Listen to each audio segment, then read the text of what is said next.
Ladies and gentlemen, how you doing? Welcome to The Flow Within. I'm your host, Tony G. Today, I'm so stoked to be chatting with my good friend, the amazing bass player, great musician, quite the wordsmith. Ladies and gentlemen, Kevin Laxar. Kevin, how you doing, man? I'm good. I'm good. It's good to see you. Thanks for having me. I'm like really stoked because through this interview, we're going to be doing something a little bit different today that I haven't done with any of my guests, and that's that I'm going to be interviewing you for the first half, and then we're going to switch, and you're going to be interviewing me. So I'm like pretty excited for that. I've never interviewed anybody on this show either. Yeah, it's untapped water for all of us. Yeah, well, you know, I wing it every day, so it's nothing new for me. So you and we've known each other for, like 15 years now or so? A long, long time, yeah. I think I'd say, 15 sounds about right. Yeah, because we met through our shared passion of getting a minimum wage job in high school. Yep. It was a good time. Yeah, great time. And, you know, who doesn't love slinging pizza? I mean, I still do it, so obviously I'm in favor. Yeah, we didn't start like really hanging out or playing music together for a while after that. Yeah, it was probably the first time last year you and I were in a cover band together. Do you remember what year that came about? That must have been 2014, 2015, something like that. So it wasn't. I mean, it was like 10 years after we had met before we actually right? About before we started playing music together. That's weird. Yeah. Took us long enough. I know. And now we've played in, I guess this is our third project together? Something like third that. Third or fourth project? That's really cool. So how'd you get into music just in general? Like, what was the big inspiration behind you picking up that bass? Well, I didn't start with bass. I started with, I guess I started with a recorder in elementary school, right? Playing hot cross buns. But I started taking piano lessons in middle school because that seemed like fun. And it was a good time. Did it for a couple of years. And the keyboard that I was taking lessons on with my teacher had a function where the left hand would be a bass. You could add different patches, right? And I was like, why does that sound like that? Like, what is that? She was like, well, that's what a bass does. Like, it's a different instrument. So you can have piano on the one hand, bass on the other hand. And I was like, but could I just do that other hand though? Like, so I got a bass guitar in 8th grade and nice. was sure that I was going to be in the next big pop punk band. Still waiting. It's going to happen. I'm positive. Blink 183. It's going to happen. Are you saying that we should change the direction of the music we've been writing together? No, I think that based on our previous experience, if we wait long enough, we'll end up in a different band anyways. That's true. So then I've just kind of stuck with it ever since. It seemed to speak to me. Did you pursue anything through your school, like in high school? Were you playing bass for the high school jazz band or anything like that? Yeah, that was like when I decided to like try and actually play music instead of just just noodling or playing along with like Green Day records or whatever, which is they're good albums. But it was like, well, what if I try to perform, right? And so I tried out for the high school jazz band. I played a Led Zeppelin song as my audition because that's jazzy, right? Why not? And it worked out, yeah. Dazed and Confused? Communication Breakdown. Okay, also a fantastic Got that little walking bass line in the chorus, right? Yeah. Love it. The rest of the kids in the band who were watching the audition were like, this is weird. But they let me in. Honestly, I love, of course, when I usually listen to music, I'm usually listening to the guitar part. But Led Zeppelin, I think, is a big exception for me because John Paul Jones, like, just his lines, sometimes they're very subtle, but they really show through. Yeah, and they're very melodic as well, and not in a overbearing kind of way. Like, I don't know, Ramble On is a great example. Just like that bass line, that song would be completely different without that in there, An old teacher of mine always used to describe the bass as it's like the floorboards. You don't notice it unless they're missing or something's wrong with them. Yeah. And then you notice it. So I stuck with that through high school, and I was convinced, but I'm never going to be like a real jazz musician with like the upright, the acoustic bass. I was like, that seems way too hard. And then I wanted to keep playing in college, and I realized I was going to have to learn that. So picked that up, and I haven't looked back, man. I've been playing that same upright bass since going to college. So that's 13 years at this point. And you play, of course, with La Pompe around town. Yep, we play around town. That band's been just crazy, the trajectory that we've had, because as you know, with the number of bands that you and I have been in together, you're used to it being a pretty temporary thing. You know, you don't count on anything to last forever. There's no sense of job security with music because people move, people change careers and don't have the time anymore, or you know, start families, or you know, break a wrist or whatever. So you just sort of assume that it's always, you know, it's fun for now, and you don't put a long-term plan on it a lot of time, or at least I didn't. But La Pomp's been going for like 7 years at this point, and we've reached a lot of people that I don't think any of us really expected to reach when we were just starting, you know, playing in a basement just for fun, right? And then it just kind of seemed like, well, if we keep pushing ourselves, people will keep showing up to listen to this weird, sort of unusual style of jazz that we play comparatively. I mean, Denver's got just a tremendous jazz community, and it covers all sorts of different, you know, subgenres. There are other acts out there that do the same genre that we do. You know, it's hot club jazz or jazz manouche, or colloquially gypsy jazz. It's, you know, that 1930s, 40s acoustic guitar, violin, upright bass. Django Reinhardt is, you know, really the innovator of that whole genre, or you know, kind of creator of that combination of jazz and folk music, where you know, you don't really have drums, you don't really have a piano. It's, you know, these traveling instruments, you know, portable instruments, and a bass. A little less portable, but it's not, you know, easier than a piano for sure. Definitely. To carry it around. And it seems like that kind of connected with a lot of people here, because you know, Denver's also got a lot of, you know, bluegrass and folk and country enjoyers. Yeah. And we tick a lot of boxes for people, and I think that opened up you know, opportunities to do all sorts of stuff that none of us really expected to be doing with what started as a hobby, right, and turned into a profession. And you guys play some pretty high-profile gigs. I mean, I know that you guys have played really big weddings, really big shows here in town. I know that, you know, obviously I've talked with Dave, one of the guitar players and lead singer of La Pomp, and he's been doing a whole bunch of stuff, whether with La Pomp and otherwise. But it's really cool to see you guys not just being together for 7 years, but progressing and getting these really nice high-profile gigs kind of in your repertoire, and just being a name around town that's just kind of dripping on people's tongues. Well, and especially that's David Lawrence that you're talking about, and Andy Hannum, our other guitarist. The two of them, it's been really a joy to watch them grow so much. You know, we started a couple of years out of college, and I had been playing, you know, like, you know, a lot of rock, a couple of different rock bands at that point, but I really wasn't playing any jazz at all, and I had studied jazz in college. And I wasn't playing my upright at all, and I was like talking to Andy, who I know from way back in the day. I know him from high school, and he was like, "Yeah, me and my friend Dave are we're going to try and learn some Django Reinhardt songs. We're going to try and learn some of this hot club jazz." And I was like, "Let me come practice. Like, let me come jam. Like, I have an upright bass just gathering dust right now. I'll bring it over."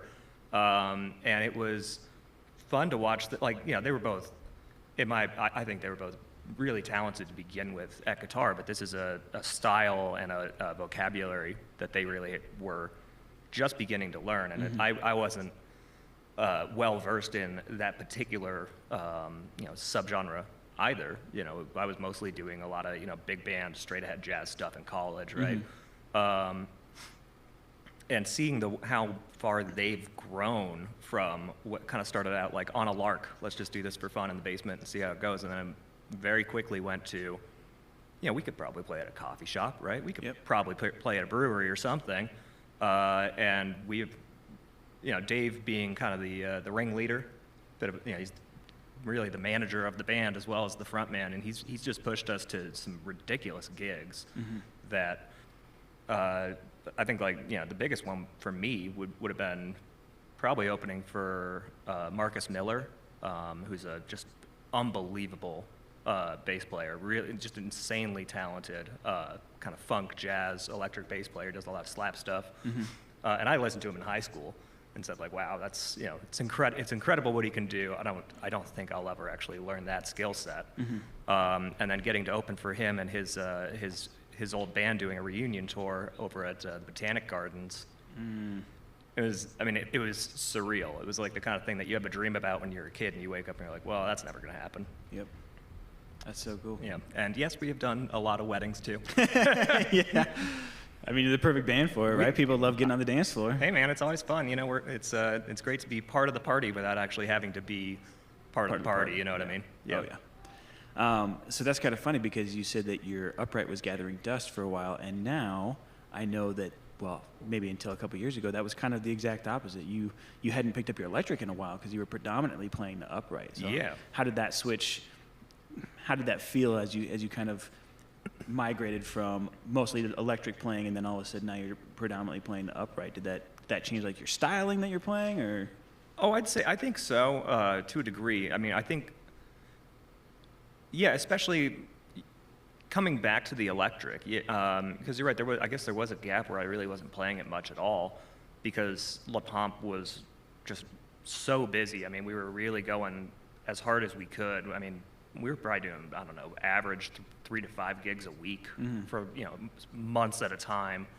So it just didn't feel like there was the time to spend playing the electric, and I had bowed out of other projects that I was playing the bass guitar in, just because I didn't have the time and it didn't feel fair to other people's schedules. And so then picking it back up and getting to play with you and with some other groups as well, it is funny that now all of a sudden I hear different vocabulary coming through that I wouldn't have been playing. I used to sort of see them almost as like they're both bass, right? But like I would have different kind of licks or different things to say on each one, and now it seems like they're much more blended together. That I'm more comfortable, and I'm not even comfortable because it's not something I'm doing intentionally. It does feel like that those different worlds are just kind of blending together more in my brain, and then they just kind of come out. It's I don't really think that hard about what I'm playing. I play by sense of smell a lot of the time. Yeah. I think that's the beauty of, especially the way that you and I play together, is lots of times. I think my favorite quote from you was just a few weeks ago. We were working on a new song, and I was like, wait, what key are you playing now? I'm playing in E minor. And you're like, E minor? Dude, I'm playing bass. And it's this thing that we have where I just start playing, and you just start playing whatever comes to you. But I think you and I have played long enough together that we just know how to kind of mishmash off of each other. And we're good with the way that we each individually have mastered our instruments to this point. And we don't need to think too hard about it. We just go, well, I think this would probably be good. Or we just do what we would normally do. But being in that wheelhouse, I think, really works for our synergy. Yeah, and I think that part of that too is that you and I have both played with a wide variety of people and played a wide variety of different performance settings and a wide variety of different compositional song styles or whatever, you know what I mean? Yeah. Right? Like we've done so many it's not like we're just doing the one thing real deep. We've done so many different things. You build a sense of intuition, I think, right? Like there's when it feels good, I think when you're playing music with people, a lot of the time it feels good because it feels like you're kind of reading each other's minds a little bit. And you sort of can't look at it too hard when you're doing that. You trust your gut and you trust your ear and your intuition, and especially when it's somebody you've played with before, where it's like, oh, okay, I heard that before. I know what you're going to do next, right? Or you hope, and sometimes you don't, and that's fine. Yeah. Well, all right, I feel that we're moving towards this. Well, I went and nobody followed. But you know what? Suddenly it's a surprise drum solo, right, or whatever. Yeah. I think, musical intuition, I think that's a really great way to put it. And that's something that you definitely just develop stylistically over time, playing with different people and the same people.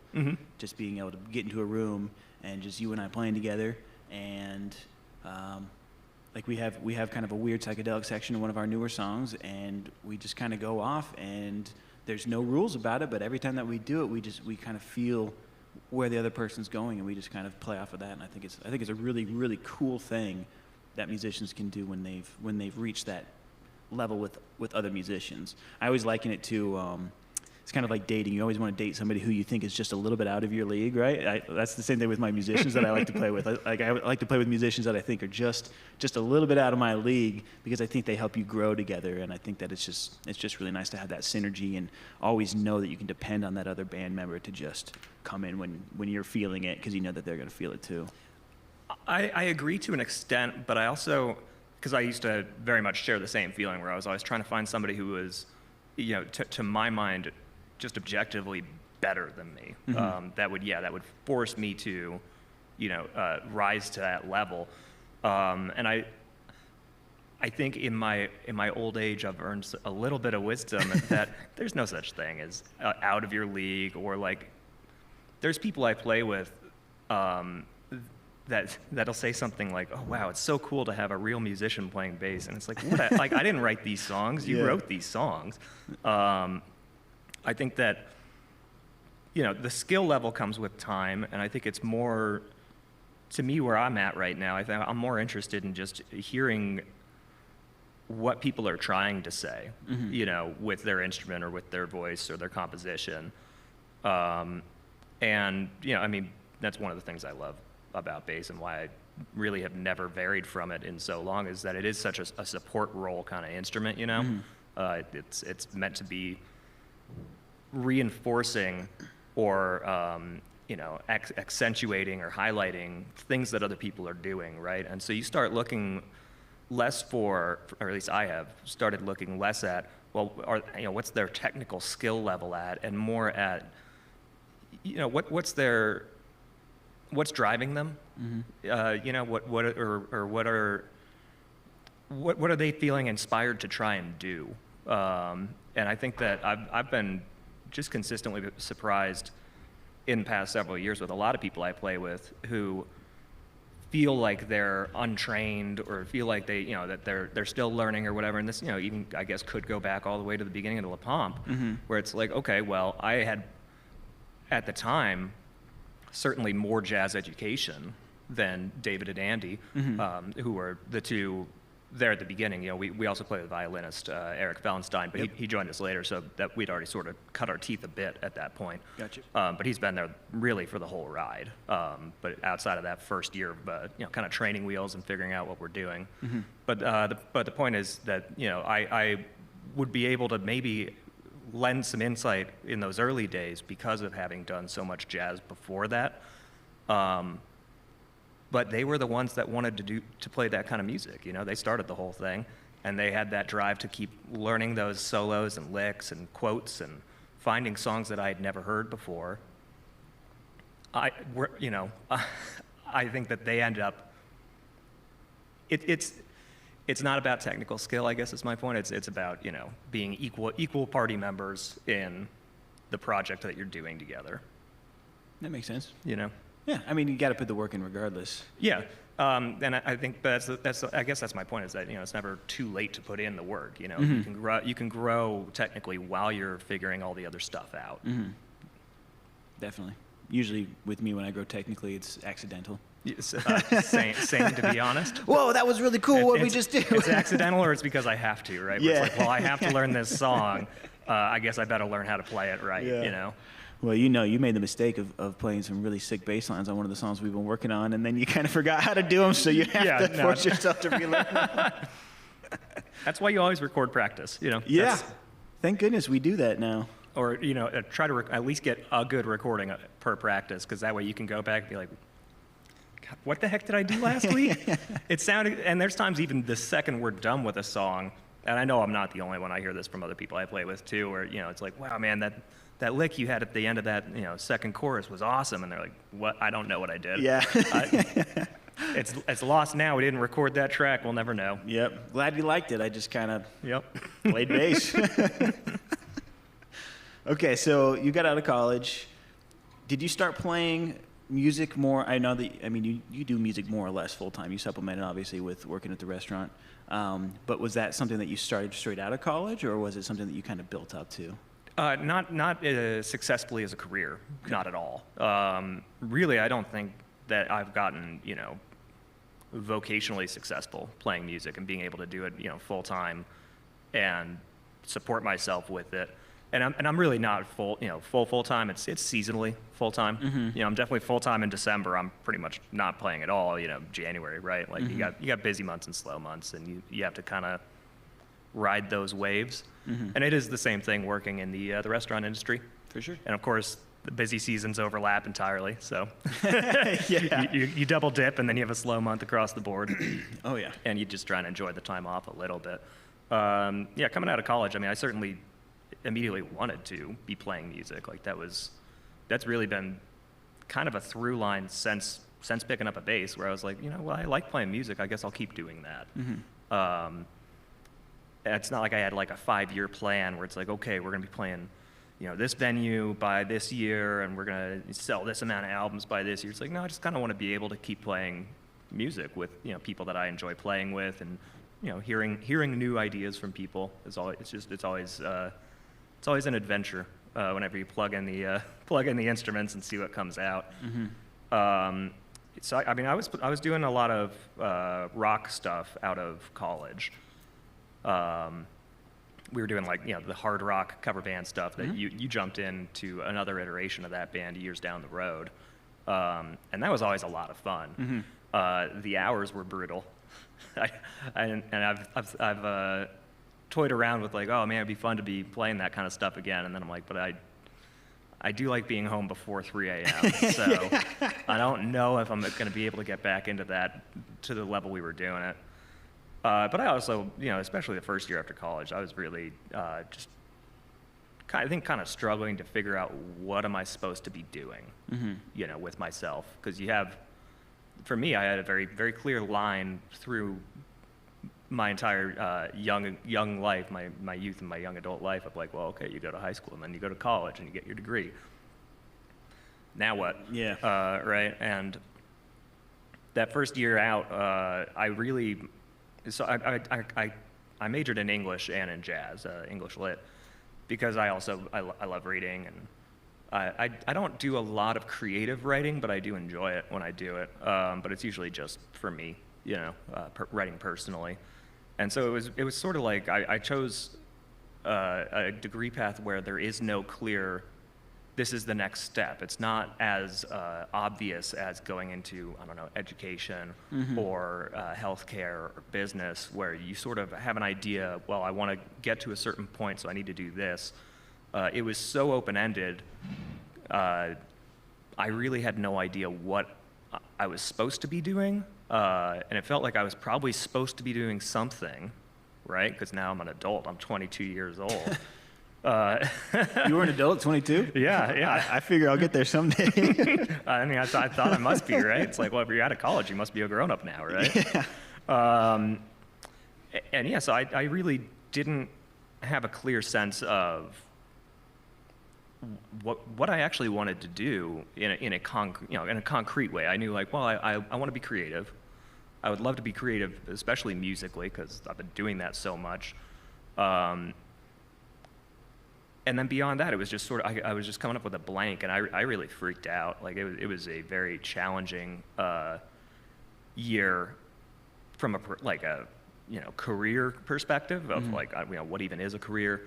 How do I get to have one of those? And it took some time to kind of wrap my head around it, that there's a lot of, cliches that I could trot out that mean something to me, but it's nothing that you haven't heard. It's the destination, not the journey, that kind of stuff.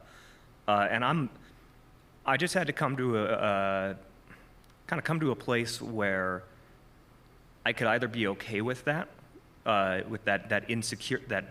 insecurity and like job insecurity, you know what I mean, like, Mm-hmm. or career insecurity, and I guess personal insecurity too, right? That sense of not having a path, or not having a purpose, even maybe. And it was sort of like, well, okay, then you either need to get down with that and get comfortable with that, and learn to use that to your advantage, or go back to school and get a business degree or something. I don't know, like, or choose a different path. Like those were the options, is what it felt like to me. Mm-hmm. And I was happy to kind of, once I got around to it and realized like, no, well, I don't want to change the path. I want to be a little more intentional about it and try and find projects that are fulfilling, and all, creatively especially, but also that are maybe, a longer term what's the word I'm looking for? A longer term viable career route. You know what I mean? And I think that, you know, I've always felt that there's a lot of opportunities for that with music. That it's so easy is what I was about to say, and that's totally not true. But it's a pretty low buy-in. Like, you know, you pick up a guitar and you start learning some songs. It doesn't take a lot to go to an open mic night, you know, or to, like, you know, get together with a friend who also plays guitar and say, like, you know, let's play some songs together. It's very easy once you're willing to make that step, right? Like, it's you just show up and you play and you see what happens. Yeah, it took a while for me to get comfortable with that, though. And I think that I'm still sort of in that same mindset of, well, we'll see what happens, right? And I'm, of course, 12 years later at this point, so I feel like I probably should be getting things lined up a little more than I have. But the stuff I've gotten to do in the past, the past many years at this point, is a real blessing because of not wanting to, like, put hard deadlines on stuff and not wanting to, like, totally turn down things that sound like maybe I wouldn't be a good fit for or whatever. It's like sometimes you just try it and see what happens, and it doesn't work, and sometimes you just try it and see what happens, and you're still playing in that band 7 years later. Yeah. You know? Has it been difficult for you to try to, like, come to terms with the fact that you still don't have things, like, settled? Oh, extremely. Yeah. Oh, extremely, yeah. What, care to elaborate? It's hard to know how to elaborate, because, like, that is, I mean, there is still a degree of insecurity to it, you know what I mean? I kind of feel like as long as I'm still getting a degree of fulfillment out of it, and I feel like I'm growing, you know, as a musician, as a person as well, you know, getting to work with different kinds of people, getting to work in different kinds of environments, and trying to just be open to all the, I don't know, lessons that are available there if you choose to look for them, instead of just, like, showing up and clocking in and, you know, like, you know, you show up game face. Yeah. I think that's been really beneficial overall. Like, I think that I've developed a lot as a person because of being willing to like just accept that, yes, that is a big risk you are taking. Okay, let's take that risk, you know, and see what happens. Do you find yourself ever, like, plateauing? Do you find yourself finding in this place where you're just like, all right, well, it's just kind of the way that it is, but maybe it doesn't inspire you to, like, continuously really grow or really take that next big step? Is it just been kind of easy to just kind of be here? I mean, you think you're constantly growing?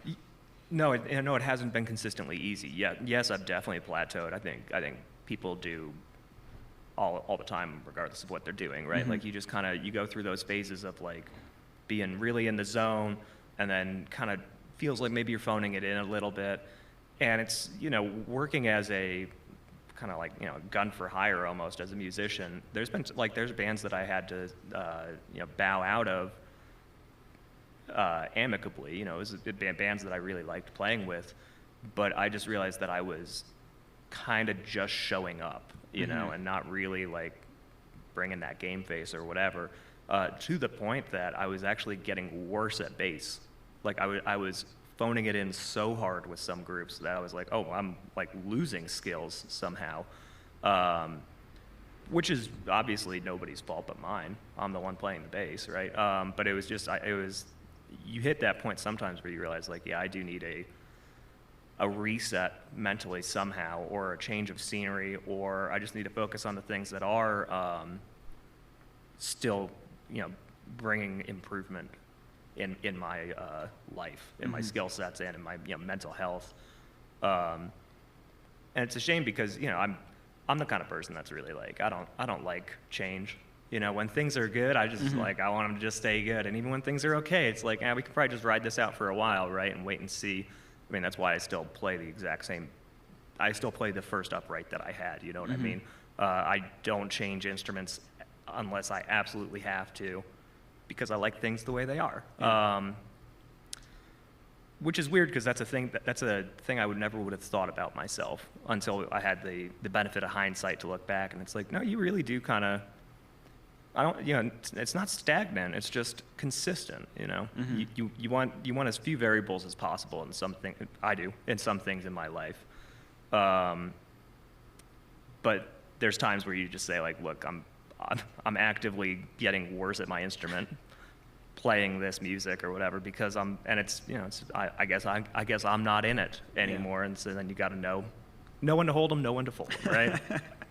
Yeah, consistency is great, but of course it can unfortunately lead to complacency, and that's when you start seeing things that you don't want to see, because that's when it is easy to phone it in, and that's when you kind of stopped developing, I guess, as far as like learning new skills at bass versus just like not really caring and just kind of going through the motions. Mm-hmm. And it is, I think it is. You're totally responsible for it yourself. Mm-hmm. Your improvement is your own responsibility. I think a lot of the time, which isn't to say that you shouldn't ask for help if you need to, or if you want to, or you shouldn't ask for a shoulder to lean on or whatever. But at the end of the day, it's like, well, okay, if you aren't pushing yourself to grow at something, then maybe look at why. Is it something that you don't really want to grow at? Mm-hmm. Or is it something you do want to grow at, but this particular arrangement of it isn't working for you? It requires, I think, a lot of self-analysis to not get stuck forever in something that's not working. Mm-hmm. So speaking of,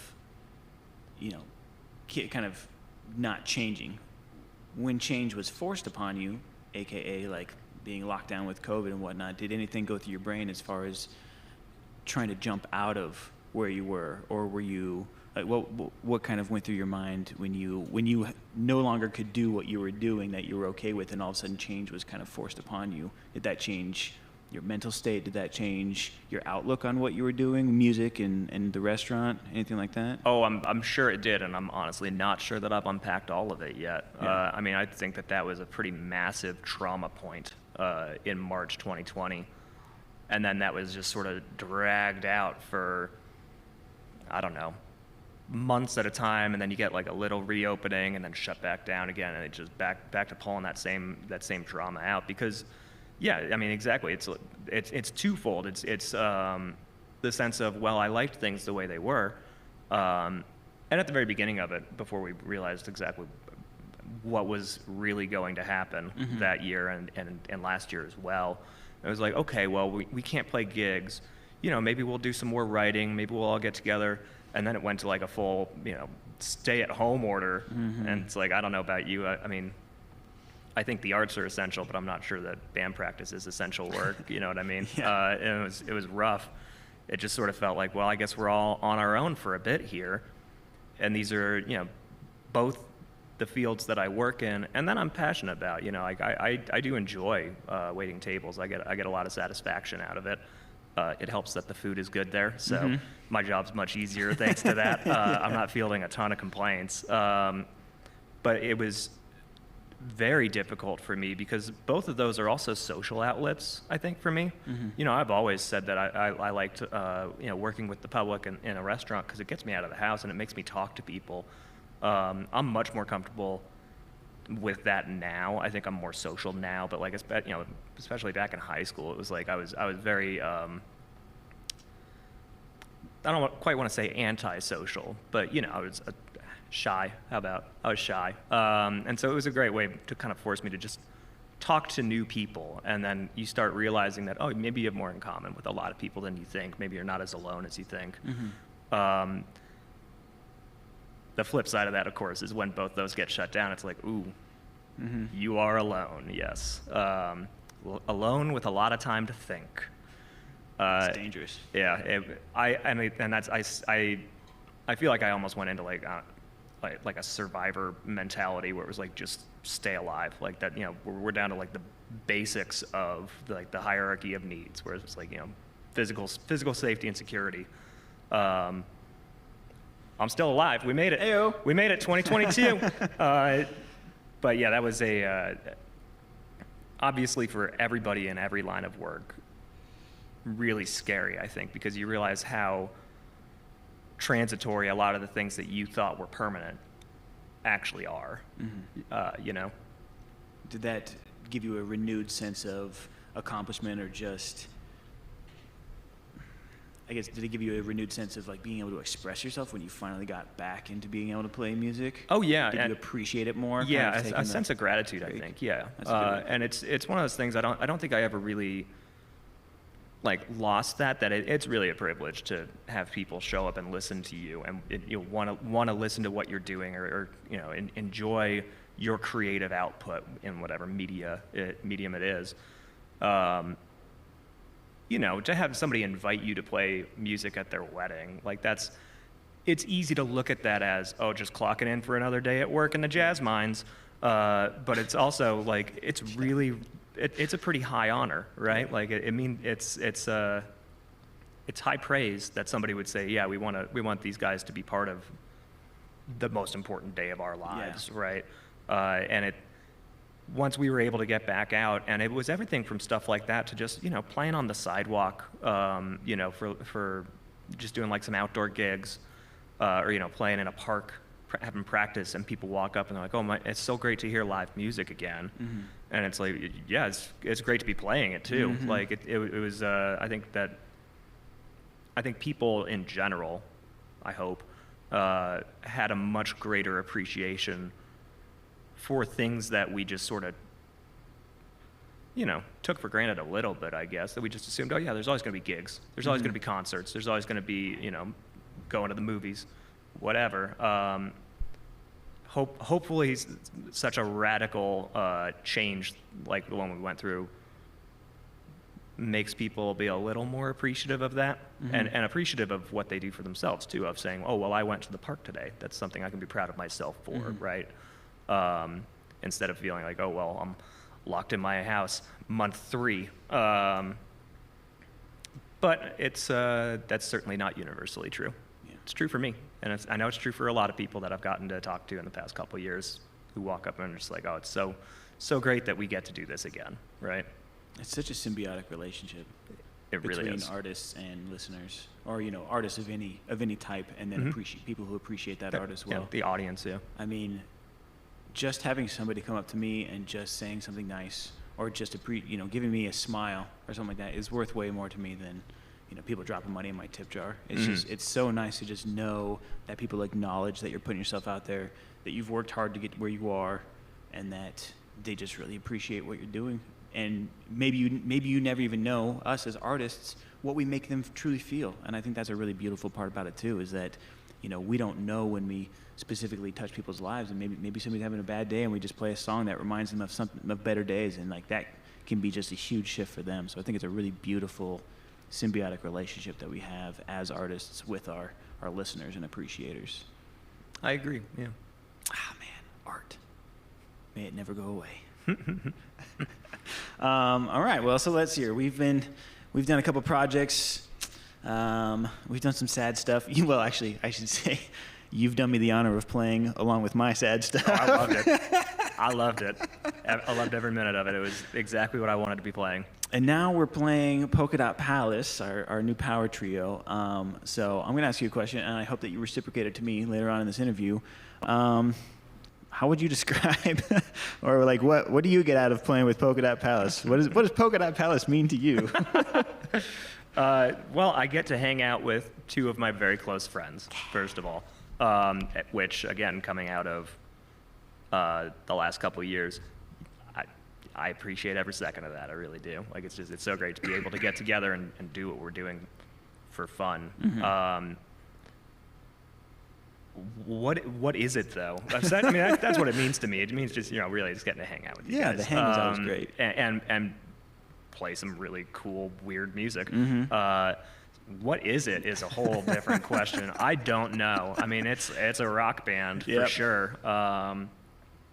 It's certainly, you know, I mean, like we were saying earlier, you know, it's an excuse to play the electric again, because I haven't been playing that as much lately. So it's great. You know, it's always nice to have an opportunity to bring that old skill set back out, right? And do something new with it, especially with people that you've done other things with, because you and I and our drummer Brian McCleary, we've all played together. You and I have played together in a couple projects. Brian and I have played together in a couple projects. The three of us have played in one iteration of that rock cover band. Yeah. So it's there's a bit of a worlds colliding thing that's happening, I think. It seems like the impetus for it was the last band we were in was pretty serious. It was pretty heavy. Let's not do that.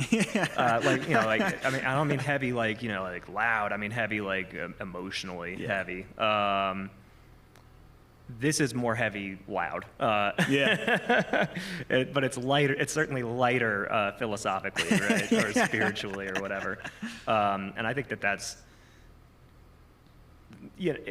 it's so easy to want everything to be high art, and everything to be really just loaded with, meaning, and this might end up doing a bit of that, but I think if it does, it'll be still with a lighter touch, tongue in cheek, even if there is a heavier concept being discussed, or a weightier concept, maybe I should say, being discussed. I think that it's still going to be with a sense of joy, and maybe with a little bit of mischief, a little bit of chaos. There's definitely there's a lot of chaos, I think, but it feels kind of like an excuse to just try a bunch of stuff and see what happens.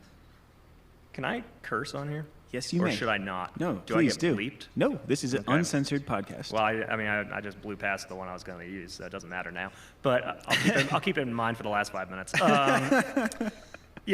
Just throw a bunch of crap at the wall and see what sticks, basically. And it's so judgment-free. It feels just like a very creatively open process for all three of us, which is good because, I think some projects you really have to be a little more particular. You have to be a little more focused on one specific direction and focused on a certain caliber of quality of what you're trying to do, compared to, well, we think this is fun, so we're going to try it. And of course, it doesn't mean that we're not going to try and make it good, but it means that it being good isn't like the mandatory part. It being fun is the mandatory part, right? It's all about, it's all just about having fun. And gosh, I can't wait till we play live. I think it's going to be possibly the weirdest show I've ever played. And I think it's going to be so magnificent. I hope it's weird. If it's just like a normal show, then we did something wrong. Exactly. That's a good way to frame it. If you come and you see just a normal show from Polka Dot Palace, we did not do it right. We messed something up, but it's not supposed to be a regular show. I mean, I could see us doing some very odd performance choices on stage. I'm really excited for it. Right on. Yeah.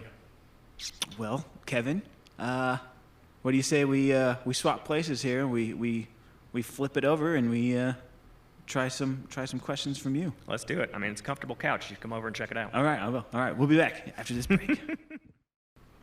Hello, and welcome back to The Flow Within, here at Rhino Point Studios. I'd like to introduce my next guest. He is a world-traveling guitarist, teacher, cook, children's hospital volunteer, podcast host. Ladies and gentlemen, Mr. Anthony Goreddy. Oh, thank you. It's so funny. I was just telling Katie earlier, I never hear Anthony unless I'm in trouble, so... I figure, we're trying to keep this professional. Right? Yeah, keep it professional. Tony, thanks again for having me. Yeah, man, seriously. Excuse me, it's a pleasure to have you. Thank you so much for having me. This is great to be here. You've never been interviewed before on this show, huh? I have not. Have you considered interviewing yourself before? Ooh, no, but maybe that'll be a follow-up segment. Well, you could always Photoshop yourself in over here if you'd like.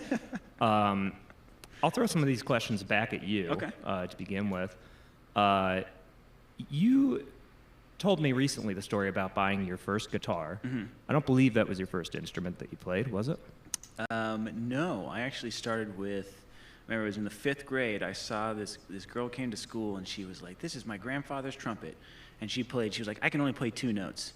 And of course they're both open fingerings and she played very poorly, like a G and a D probably, and I was so enthralled. I was like, oh my gosh, that is the coolest thing I've ever seen. And so going into middle school, I actually picked up the trumpet for the first couple of years. And then in 8th grade, I switched to the tenor saxophone. I thought the saxophone was pretty sexy, so I was like, yeah, I could switch over to that. So I switched to the saxophone, and I played that 8th grade all throughout high school and then even 1 year of college. But I haven't touched one since, which is a little bit of a bummer. But I started playing guitar, I think my sophomore year of high school, and once I started playing guitar, it was hard for me to kind of look at the saxophone the same way, just because the guitar really opened up a lot of avenues for me. So. Mm-hmm. You come from a pretty big family. Yep. Do you have any of your? I know your younger sister is a very talented vocalist and stage performer. Mm-hmm. Any of your other siblings, parents, cousins, anybody else involved in the arts and entertainment? No, I guess my dad played clarinet in high school. He tells fun stories about those that he has in his memory, which are pretty hilarious. My mother, she really loves to sing, so she sang around us a lot as kids. Both my older sisters were in choir in high school. My middle brother, not so much. He played some instruments here and there, but nothing too seriously. Marielle, of course, great vocalist, also an amazing actress. And actually, my youngest brother, he's actually really into hip hop, and he actually writes some pretty good rhymes. And he and we've worked together on we're trying to work together on a project, like a lo-fi project, where I come up with some kind of lo-fi stuff, and he will lay down some hip hop lyrics over it. So it's pretty cool. Very cool. Yeah, he surprised me one time. We had this kind of open format party over at my buddy's place, and he had prepared 2 songs where he just played instrumentals in the background, and he had prepared more or less raps over them, and he delivered them. And he's a very witty person, and his vocabulary is amazing. So he just dropped in some really good lines. It was really wonderful. Well, I look forward to getting the demo tape of that. I look forward to hearing it. It's gonna be cool. It's gonna be cool. As I mentioned, you've traveled a lot. I have. By my count, at least 3 continents. Sounds about right. Have you made it to South America yet? I have not. That's on my list. I'd love to go to Colombia. I know you were down south a little bit. Yeah, I was in Central America recently, in Yeah. Guatemala, so not quite there. But that was actually my first time in Central America as well. And man, the people there are just absolutely incredible. Definitely my people. Very humble. They make a really happy life out of not so much. And it's really inspiring and very humbling to see how happy people can be with what they've got. I think it's a very good lesson to that's one of the parts that I really love about traveling, is I love the people, the culture, language, of course. I speak Spanish, so when I was down there, I was very rusty at first because I haven't spoken in a long time, but being able to just communicate with people through their language, you can just see their eyes open up in a different light, and you just really see this other side of them that you just can't get if you're trying to have a conversation in a language where maybe it's not their native, or maybe they just don't know how to express themselves so much. Mm-hmm. It just really is this window to the soul, using language and just seeing them in their element. And I think it's a really beautiful thing, and that's why I just love getting out and about as much as I can, to just see how other people survive and thrive in different ways, because there's no one way to live a successful life, and I really love seeing how other people do that. Well, and you've seen a lot of people doing it. I have. Again, having traveled really all across the globe at this point. Yeah. Are there any of the places you've visited that you could see yourself permanently relocating to? Central America, I've only spent a couple weeks there, but it was just really that impressionable on me. I think it was just really, really inspiring to see these people, and just seeing them work hard every day, and just their warmth. Just as a people, they're just so welcoming and warm and kind. And I think that for me, that's how I usually judge a country, is usually not on the architecture or the food. It's usually based on the people. And so I think Central America definitely. The year that I spent in China was absolutely fantastic. Right now, it's just very hard to see essentially the genocide that's going on in the western part of China, in Xinjiang, which is really, really difficult to see. I would love to go back, because all of my Chinese friends, they're just some of the nicest people you've ever met. But again, the circumstances that they're in are just that. It's really, really sad to kind of see what's going on. But that's not China specific. That's all over the world. So, and then there are many places in Europe. There are many countries in Europe, except France, that I could definitely see myself ending up in. People, again, are just so kind, and I really love meeting people from everywhere. So, I would be pretty content if you just kind of threw a dart at the globe or at the map and just threw me somewhere. I'd make it work. Mm-hmm. But I think those are kind of my top choices. Well, you heard it here, folks. Tony Goreddy hates France. Sorry. I don't know why. I had a lovely time in France when I was Sorry, 12. Adrian. Sorry, Z, if you guys are watching this. I have some really good French Parisian friends, and they and their family are so amazing and are so incredible. But if I'm not hanging out with them and I'm out and about, people are just not very nice to me. So Not to put you on the spot. it's probably just my stupid face. Maybe it's because they just know. They know how you feel about them. They do. They can see the contempt in my eyes. I also mentioned you're volunteering at the Children's Hospital right now. Yeah, I do. That's obviously a commendable way to spend your time. Yeah. When did you decide to start helping out there?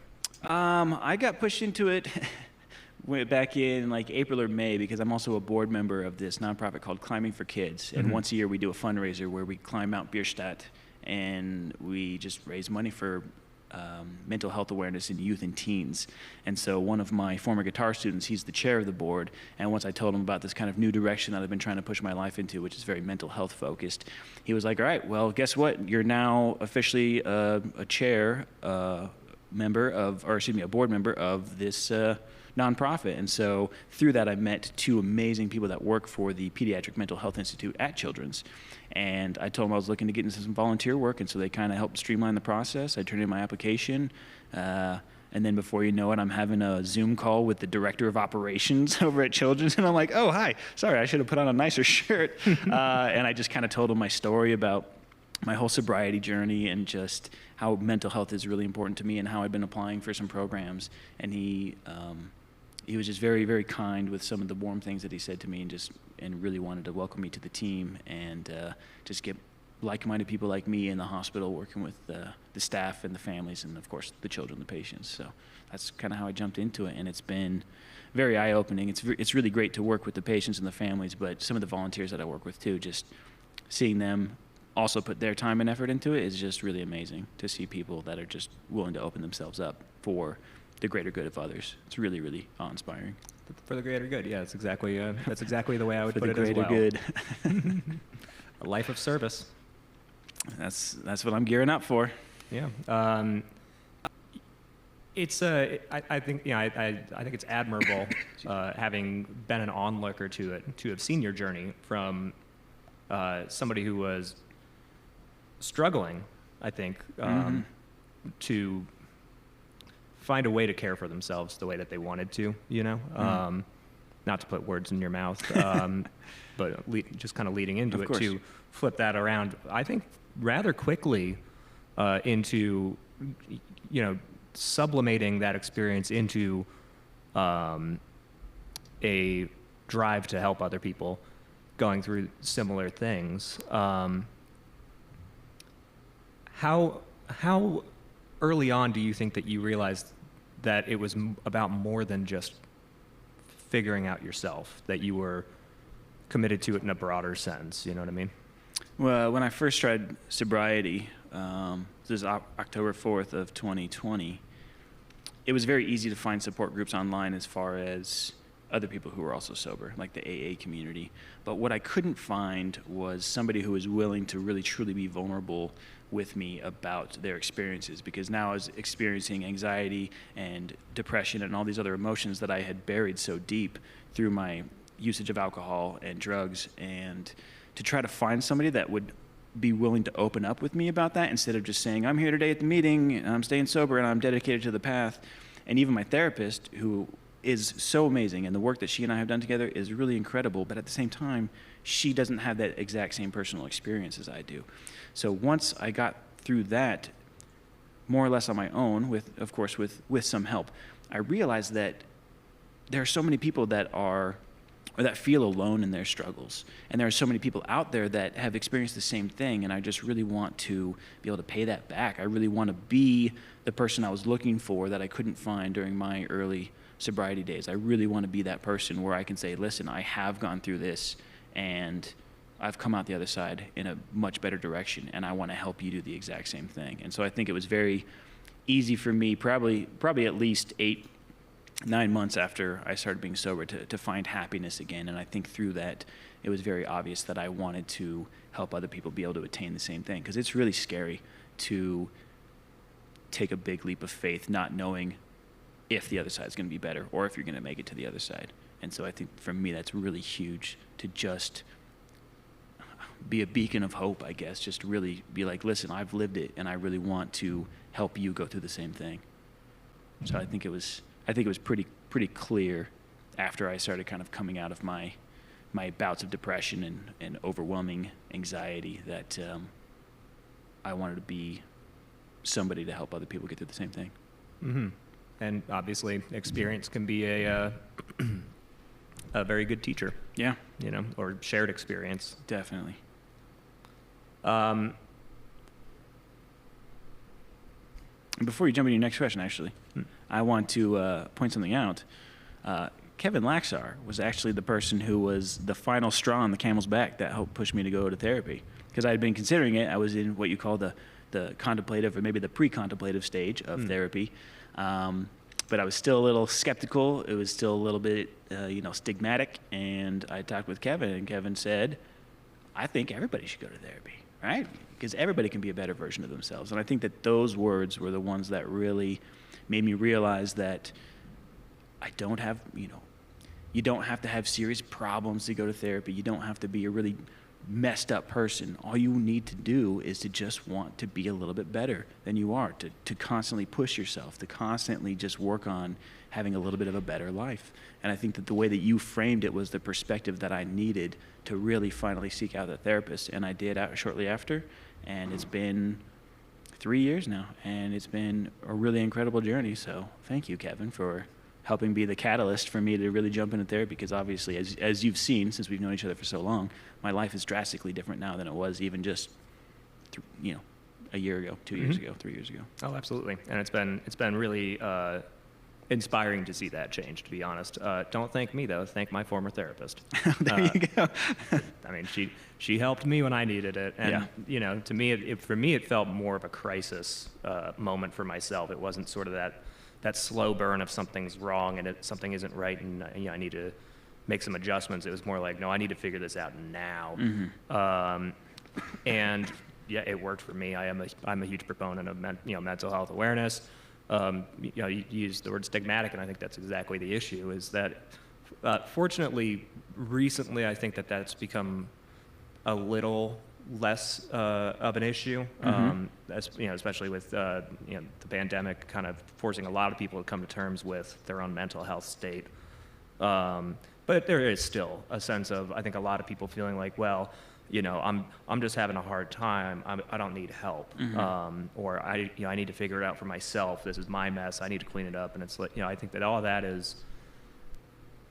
I don't agree with any of that. I think that I think you phrased it perfectly. I think that if you're trying to fix something, there is never any shame or harm in asking somebody to help you fix it. You ask your friends to help you move.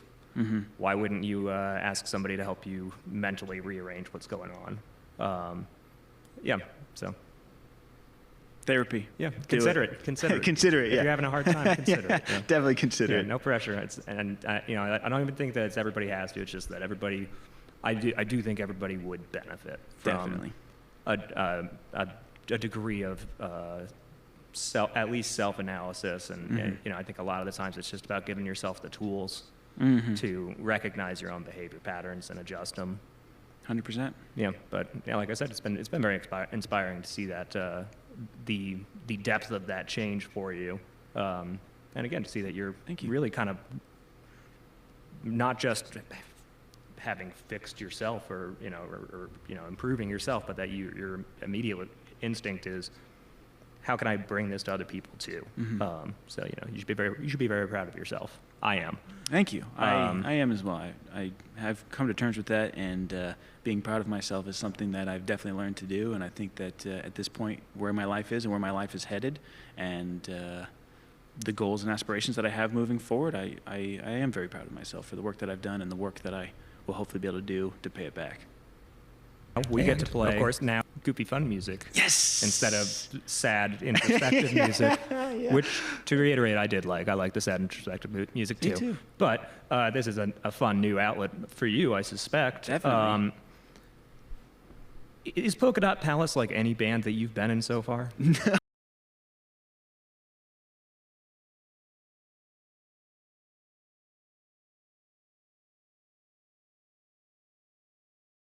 Oh, not at all. I mean, I remember writing some of these first licks and then sending them out to you and Brian and just being like, what do you guys think of this? And you're like, sounds fun. Let's try it. And so, it's been really great. And I think that our content for songwriting, I think having a lot of just more freedom in not having to express, these really heartfelt and dark emotions through our music. I think the freedom to be able to have a song about like getting rejected by a beautiful woman, but never ever feeling better about myself because I was like, my confidence is back. That's going to be one of our songs. To write a song about, getting your buddies together and playing like World of Warcraft and going on a quest together. I think that's awesome. I think it's just really hilarious.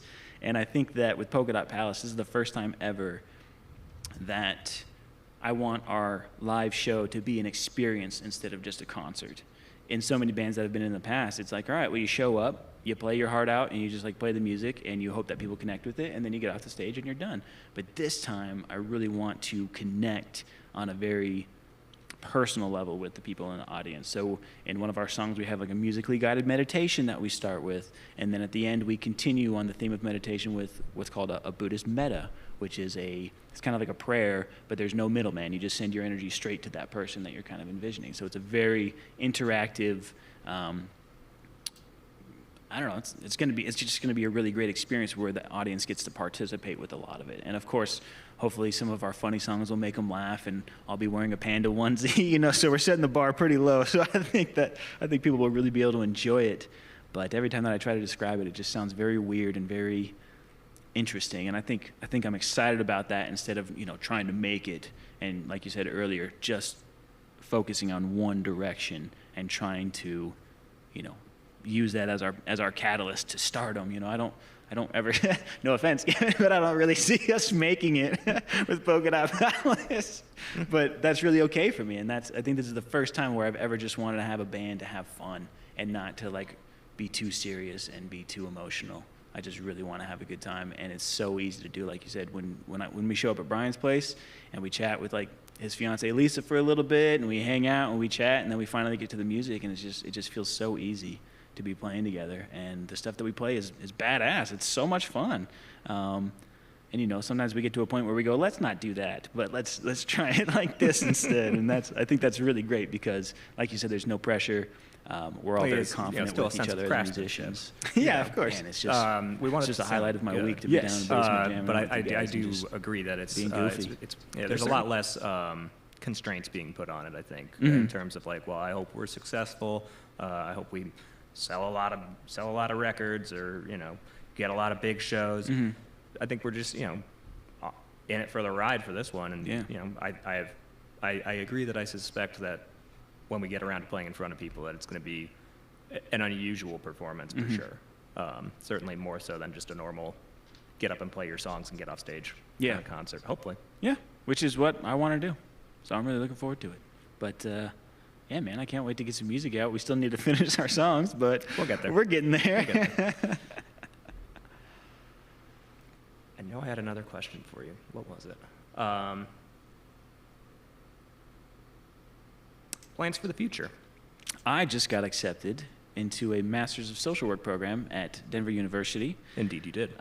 Which I'm super excited about because I've been trying to get into higher education for mental health for the better part of a year now, a year and a half or so. And so I'm so excited that I'm going to be starting in education this fall. I don't know if it's going to be at DU or if it's going to be at Metro. I've applied for both, still waiting to hear back from Metro. But either way, I'm going to do a program this fall, which I'm super excited about because that means probably about 4 or 5 years from now, I'll be able to get my LCSW, which will enable me to work with therapy patients as well. I will be able to practice therapy one-on-one, and I'll also be able to work with communities, which I'm really excited about. So thinking about working with impoverished, underprivileged, even the addictions community, since that's kind of where my background lies, I think that that is so exciting for me, just because, again, that's kind of one of my ultimate goals, is just to give back to people as I've been given to. And I think that this is really going to be one of the biggest catalysts into that new future, because I already do my best. I volunteer at Children's. I try to host this podcast to try to inspire other people to know they're not alone in their struggles, but to truly be able to do this on a higher level, to truly intrinsically help other people, I think is really going to be a treat for me. And I'm just really excited to help lighten the load for some other people and just really bring about the best in them. And so I have no idea where that's going to lead me. I know that musical therapy is a thing, so that'd be cool if I could kind of blend my talent of playing music with my care and passion for other people's well-being. If I can combine those two, I think that'd be really, really special. But I mean, at this point, I just kind of have a notion of the direction that I'm headed in, but I don't know what's gonna come of it. So it's really exciting to just be kind of in this known but unknown kind of place of knowing that I'm headed in the direction that I want to, but I don't know exactly where it's going to lead me. So For sure. I'm really stoked. It's a long road in front of you, but it is. I think that we're all going to benefit from LCSW, Tony Goreddy. I hope so. The city needs you, Tony. Yeah, well, I think that this mental health crisis has really proved that we just need more mental health workers in general. So just try to do my part. Tony. Yes, sir. Is a hot dog a sandwich?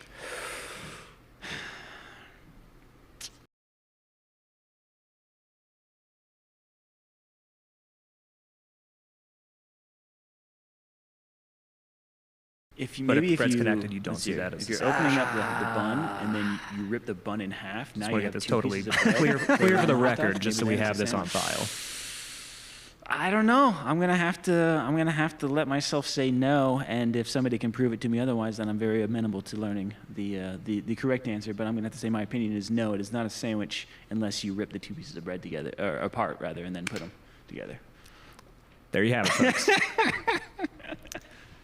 Anything else that you'd like to promote coming up for yourself?